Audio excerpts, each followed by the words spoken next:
La conjugación bacteriana es la transferencia de material genético unidireccional entre bacterias por contacto directo, célula a célula mediante los piles.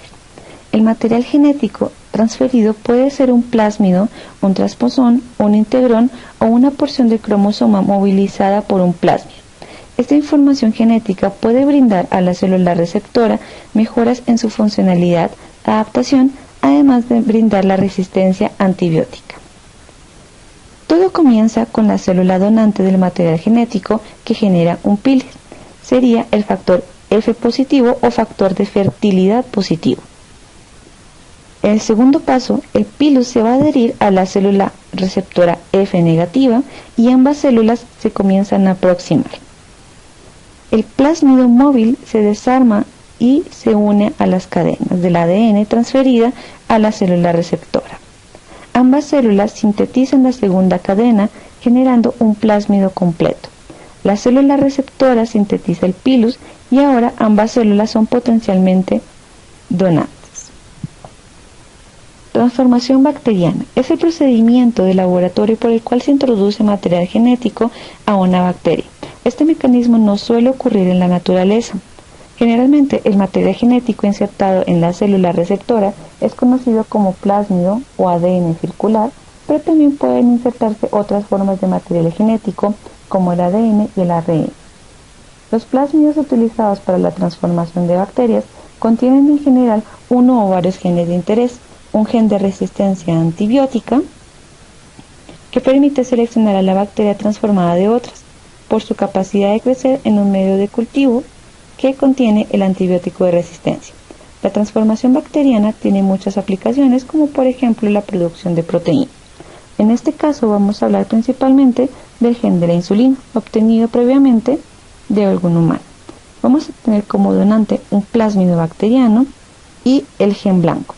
Con ayuda de las enzimas de restricción vamos a poder recortar principalmente este plásmido en una sección específica para poder insertar el gen de la insulina, con ayuda de la ADN ligasa para obtener un plásmido recombinante. Estos plásmidos recombinantes van a estar principalmente en una suspensión de bacterias.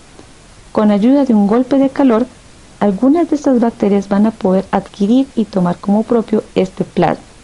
Para poder garantizar y poder identificar que efectivamente la bacteria ha adquirido este plásmido con el gen de la insulina, vamos a realizar un pequeño medio de cultivo en el cual vamos a colocar un antibiótico para así identificar que las bacterias sin el plásmido mueran y las bacterias que contienen el plásmido van a sobrevivir.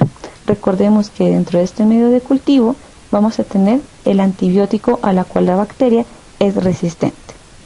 Los medios de cultivo y la formación de todo este tipo de pruebas de laboratorio los vamos a ir viendo más adelante. Una vez que hemos encontrado una colonia de bacterias con el plásmido adecuado, podemos hacer crecer en un gran medio de cultivo que contengan este plásmido. Luego le daremos a las bacterias una señal química que les ordena producir esta proteína en blanco o, como habíamos hablado, el gen de la insulina. Las bacterias sirven como fábricas miniaturas que producen grandes cantidades de estas proteínas. Por ejemplo, si nuestro plásmido tuviera el gen de la insulina humana, las bacterias comenzarían a transcribir este gen y traducir el ARN mensajero para producir más moléculas de la proteína de la insulina humana. Una vez que se ha producido la proteína, las células bacterianas pueden romperse para liberarla. La proteína en blanco debe ser purificada y separada del resto de contenido gracias a las técnicas bioquímicas, por ejemplo, como la cromatografía. En el crecimiento y reproducción de las células bacterianas, nosotros debemos identificar principalmente la característica de este crecimiento. Vamos a tener aquí, como observa en la imagen, la curva de crecimiento bacteriano en un medio de cultivo. El crecimiento microbiano se define, por tanto, el incremento del número de células microbianas en una población. La velocidad de crecimiento es el incremento y el número de células o masa celular por unidad de tiempo. La velocidad específica de crecimiento es la característica para cada tipo de microorganismo y medio de cultivo. El tiempo de generación es el tiempo requerido para que, a partir de una célula, se formen dos células, es decir, el tiempo que tarda una población microbiana en duplicarse. Ese tiempo varía considerablemente con los microorganismos y condiciones ambientales, como por ejemplo la temperatura. La curva de crecimiento típica de un organismo unicelular en un laboratorio la podemos ver representada en esta gráfica. Las curvas de crecimiento son distintas según el tipo de microorganismo y según varía la condición del tipo de cultivo, pero a pesar de ello todas las células tienen en común una serie de fases. La fase lag o fase de latencia es una fase de adaptación que corresponde con la primera parte de la curva y en ella el número UFC, unidad formadora de colonia, por gramo o por mililitro de un medio de cultivo que permanece prácticamente constante. La fase logarítmica o exponencial es la fase en la cual los microorganismos se multiplican con gran rapidez. Durante cada intervalo de la duplicación se producen tantas nuevas células como se había producido anteriormente de manera acumulada. La fase continúa mientras no existan factores limitantes de crecimiento como puede ser el agotamiento de nutrientes, la acumulación de algunos productos metabólicos tóxicos o alguna complicación de ambos. La fase estacionaria es en la cual el número de microorganismos no varía. En los cultivos de laboratorio posteriormente se tiene lugar a la fase de la muerte, en la cual el número de microorganismos comienza a disminuir.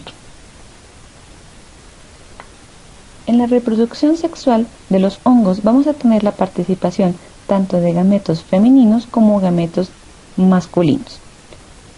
Los hongos que tienen reproducción sexual la hacen a través de los siguientes pasos, como se puede observar en la imagen. 1. El núcleo haploide de una célula donante o macho penetra citoplasma de una célula receptora, siendo esta una hembra. 2. Se fusionan los núcleos para formar un núcleo cigótico diploide. 3. Por meiosis, el núcleo diploide origina 4 núcleos haploides, alguno de los cuales se puede ser recombinante genético. De este proceso de reproducción sexual resultan las esporas sexuales, de las cuales usualmente son más resistentes al calor que las esporas asexuales, pero sin llegar a tener la extremada resistencia al calor que presentan las endosporas bacterianas y las presentan en latencia. Como vimos anteriormente, las endosporas es un mecanismo de reproducción asexual de las células bacterianas. La resistencia a la endospora se puede explicar en parte por su estructura celular en particular. La capa proteica externa que rodea la espora proporciona mucha resistencia química y enzimática. Debajo de la capa reside una capa muy gruesa de peptidoglicano especializada llamada corteza. La formación apropiada de la corteza es necesaria para la deshidratación de la base de la espora, que ayuda a la resistencia contra las altas temperaturas. La pared celular de la bacteria se encuentra el peptidoglicano, que será convertida en la pared celular de la bacteria después de que esta endospora germine. La membrana interna debajo de la pared celular es una barrera muy importante de permeabilidad contra varios productos químicos potencialmente perjudiciales. En la corteza se halla el ADN de la célula, ribosomas y grandes cantidades de ácido dipicolínico desempeñando un papel en la inactividad de la espora que mantiene.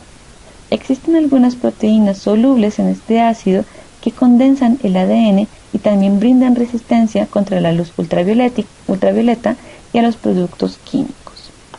Como podemos observar en la imagen, vamos a tener diferentes pasos para la formación de esta endospora para posteriormente tener una exospora funcional. La bacteria funcional se va a ubicar en un medio de estrés y va a iniciar la esporulación. El ADN se va a condensar y se va a rodear a través de una membrana procedente de los mesosomas.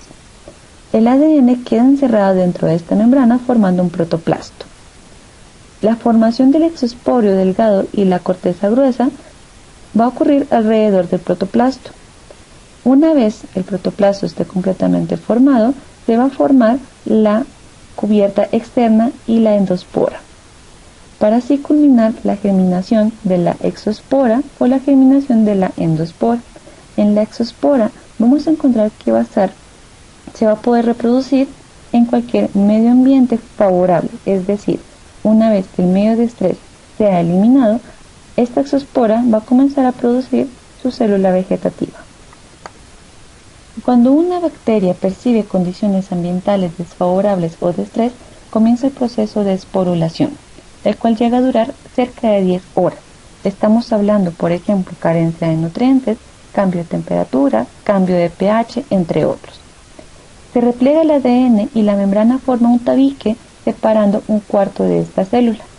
La membrana plasmática de la célula rodea esta cápsula que se ha formado, dotándola así de una doble membrana alrededor del ADN, y la estructura se convierte ahora en lo que se conoce como una preespora. Se forma el córtex en medio de dos capas de membrana, formando un tipo de peptidoglicano. A continuación, se forma un exosporio alrededor del córtex y por último se forma la corteza debajo del exosporio. La esporulación se habrá completado ahora y la endospora es lanzada cuando se degrada el resto de la célula vegetativa. Cabe recalcar que las endosporas bacterianas son resistentes a los productos de limpieza comunes como el alcohol, compuestos de amonio o detergentes. Sin embargo, el óxido de etileno es eficaz contra estas endosporas. Aunque también son resistentes al calor y a la radiación extrema, las endosporas pueden ser destruidas mediante esos tratamientos. Así, la exposición al calor extremo por periodos y prolongados de tiempo, como la exposición prolongada a la radiación, ayudarían a matar estas endosporas.